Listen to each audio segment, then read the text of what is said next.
James is in Croydon. James, good evening. What's your question? Hi, good evening, Daniel. Big fan of the show. Thank you for sharing your knowledge. Thank you.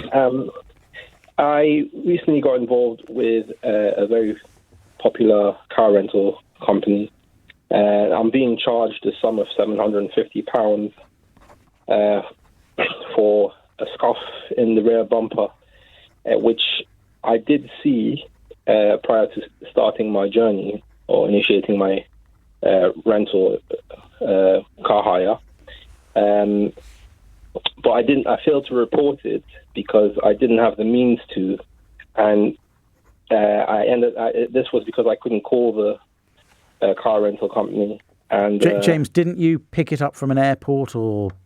I picked it up from a location which was marked, and you are required to do a check. Inspection yourself, checks, and then report anything that you see. Yeah, is it manned? Is there somebody there from the car hire company? No, there isn't. So how are you meant to report it? By phone, by email?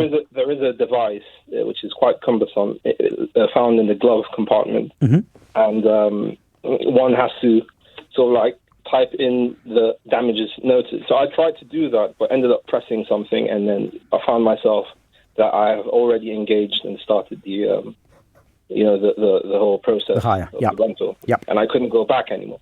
Now, I couldn't call the company to say this because my phone, unfortunately, had run out of battery, so I had to charge it. Which happened and came to life after, say, an hour. Okay, really silly question. Couldn't you just plug your phone into the car, turn the engine on, and you'd have power? Yeah, so I had to buy a car charger, a phone charger for my phone. And then charge my phone. So that took about an hour. And when I did call in, the person I spoke to said, well, it is a bit late, but she will try and see, it won't be held against me.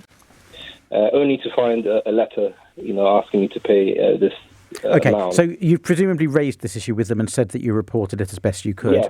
How have they responded to that? So I've taken it all the way through the complaints process, and they've come to the conclusion. They've done an internal investigation and have responded by saying because I failed to report it within the said time, this is what I signed up for, and just basically have to pay for it.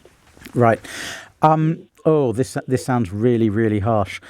Can I just check, by the way, this was a car hire in England, because I can only advise on English law. Yes, it is a car hire in England. Yeah, okay. I have escalated it now to the BVLRA, British Vehicle Lending Rental Association or something like that, or regulation.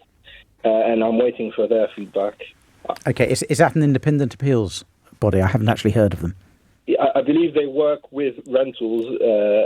Should an individual have further issues that such as in my situation, and then you can escalate it to them. Yeah.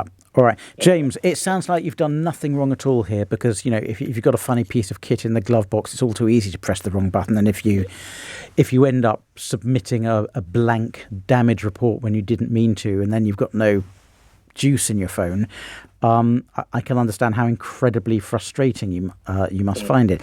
Now, the difficulty from a legal perspective is that you've probably signed a contract that says if you don't report the damage immediately, the scuff, you're liable. That's the end of it. Because one would assume that their previous inspection didn't show a scuff. When somebody last returned the car, they didn't note a scuff. Otherwise, they wouldn't be blaming you for it.